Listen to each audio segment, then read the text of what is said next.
Kaya naman hamon ni De La Rosa kay Representative Zarate. Diktahan niya yung mga reds doon sa taas, wag ako. I tell you, Congressman Zarate, you are also a parent. If you are a responsible parent, alam mo, umiiyak yung mother. Oh, hindi ka ba naawa sa mother? Tinulungan mo na sana, hinatid mo yung bata doon sa mother. Sa ipinakitang video ng PNP at AFP sa pagdinig ng Senado, makikita ang mga kabataan na nais ng pagbabago sa sistema.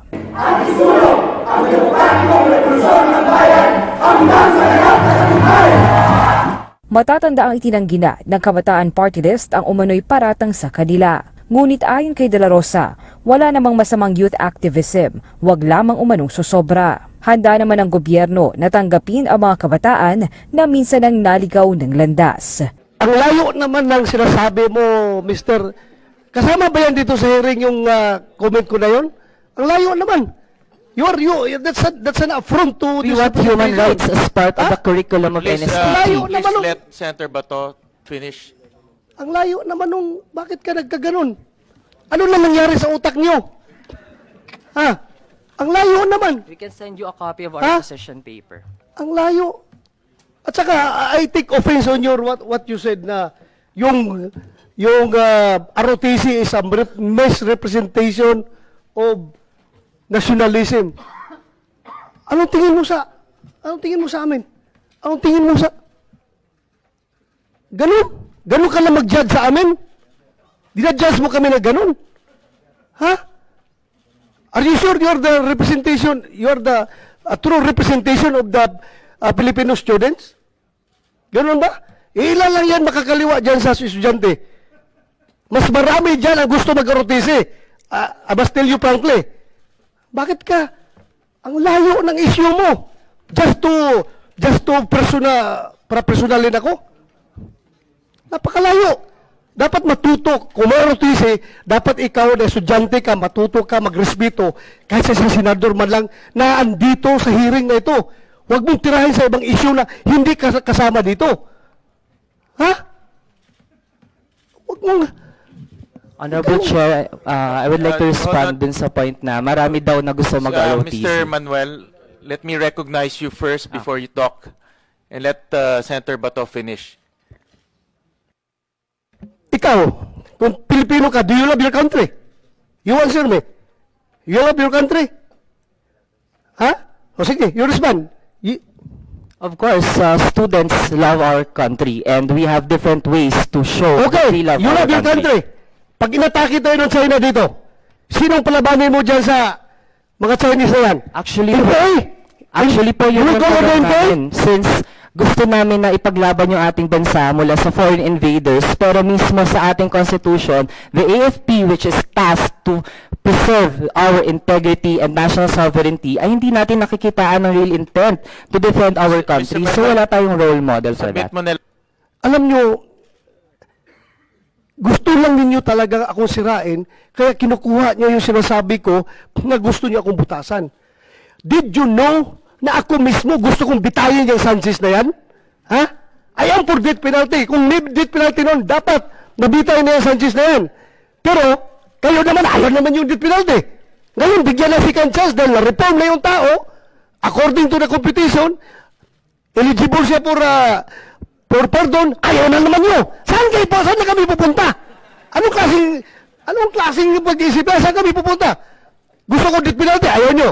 Ngayon, i-release yan dahil walang death penalty. Titirahin na naman nyo ako. Ako bang gumawa ng batas na yan?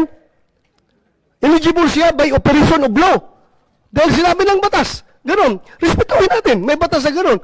Pero hindi ko kagustuhan yan. Kung akong gusto mo, samahan mo ako, bitayin natin yan? Ha? Kasi lang talaga, that gusto siya kung ikaw ang representation ng estudyante ngayon, ganun na pala ang estudyante ngayon kawalang disiplina, kahit ang senador kayang tirahin sa walang non-relevant issue dito sa ganitong forum. Ganun na pala. Kaya dapat pala talaga ibalik ang ROTC para madisiplina kayo mga estudyante na kayo. Ha? Thank you, Mr. Chair. Thank you, Senator Bato. Mr. Chair, I'd like to seek apology for...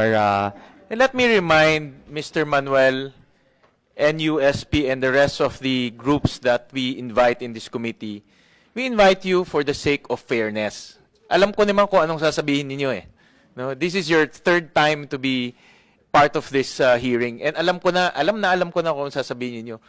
Pero binibigyan namin kayo oportunidad magsalita para marinig kayo ng mga bagong senador natin. Pero ano namang kinalaman ni Sanchez sa ROTC? Ano namang kinalaman? Kaya this serves as a warning to your group na wag niyong dadali ni mga walang katuturan dito sa committee ito. Dahil sinisira niyo yung aming pagdinig at sinisayang niyo yung aming oras. And again, we're exercising fairness. Kaya bigyan niyo naman kami ng respeto. Kahit alam na namin ang sasabihin ninyo, ini-invite namin kayo. In fact, we invited all of your colleagues.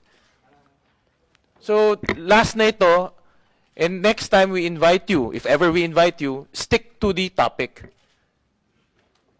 And this serves as our warning. Again, I'm directing the committee secretary to strike off all of the comments that are not germane to the topic of ROTC.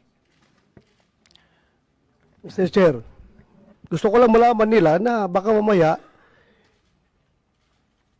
yung ini-incite lang nila ako na magalit para kuno i-contempt sila para may rason sila magulo do Senado.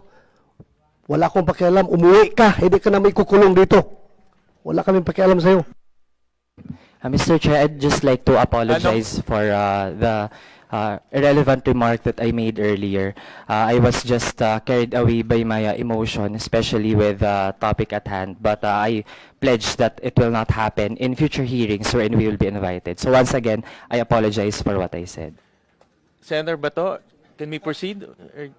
Mr. Chair, may I move to strike from the records the statements of Mr. Manuel that were irrelevant and not germane to the topic, especially when he makes statements attributed to our colleagues in a statement that he made outside. And may I also request the chair to remind all our guests who are here as guests to please show respect for the members, and again, not to bring up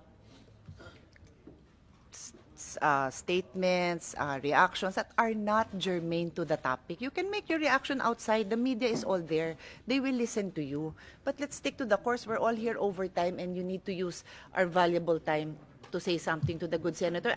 I know him so well. If you had something to say, he will talk to you. So may we remind everyone of that, Mr. Chair. Thank you, Senator Pia. Sir, Mr. may Chair, I, seek- dagdagan ko lang.